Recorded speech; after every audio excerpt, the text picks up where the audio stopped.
If I told you that at one point in history, the price of a flower was higher than that of a house, would you believe me?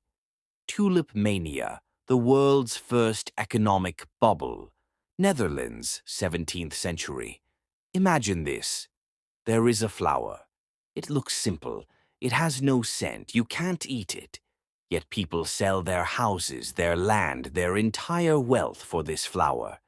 Some tulips become more expensive than a house. And then, everything collapses overnight. This event went down in history as Tulip Mania and is considered the first major financial bubble in economic history. Our story begins in the golden age of the Netherlands. In the 1600s, the Netherlands was one of the richest countries in the world.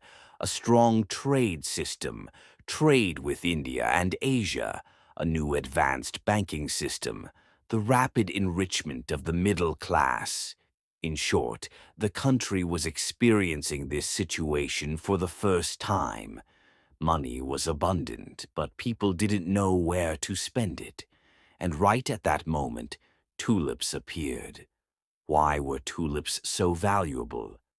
Tulips were actually brought to the Netherlands from Turkey, the Ottoman Empire. In Europe, this flower quickly became famous because it was exotic, rare, elegant, a symbol of aristocracy. Especially some tulips had petals that looked burned or striped. The cause of this rare appearance was a virus, but at that time they didn't know this. The result: the stranger and rarer it was, the more expensive it became. Tulips were no longer just flowers for people, they had become an investment.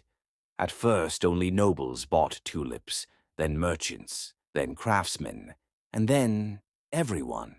People were no longer buying tulips for their homes, but to resell them. There was the idea, I'll buy today and sell tomorrow at a higher price. There were even myths like, this tulip will double in price next year. If everyone is buying, it must be smart. Sounds familiar? Prices rose unbelievably. Historical sources record that. One rare tulip bulb equals a large house in Amsterdam.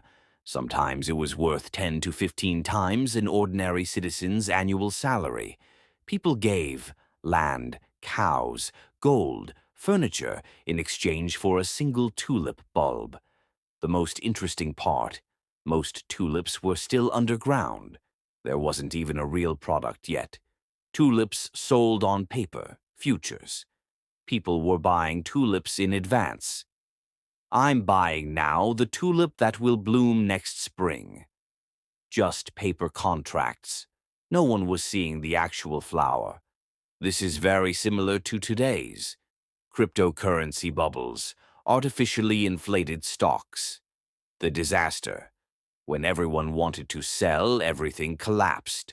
On a winter day in 1637, an auction was held.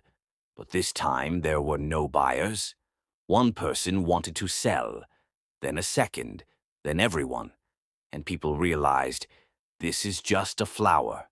Within a few days, prices fell by 90%, contracts were cancelled, people were left in debt. Everyone panicked. How did people's lives change? Those who thought they would become rich lost everything. Families who invested all their assets in tulips fell apart. People went through extremely difficult experiences because of this. The government tried to intervene, but it was already too late. The bitterest part was this: no one had been forced. Everyone had voluntarily joined this crazy game. Conclusion: what did Tulip Mania prove? This event showed us that people make decisions with their emotions. The idea everyone is buying is dangerous. Bubbles are not only a modern phenomenon, they have always existed. Maybe today we are not buying tulips, but history shows that human psychology does not change. Yesterday it was tulips. Today it is something else.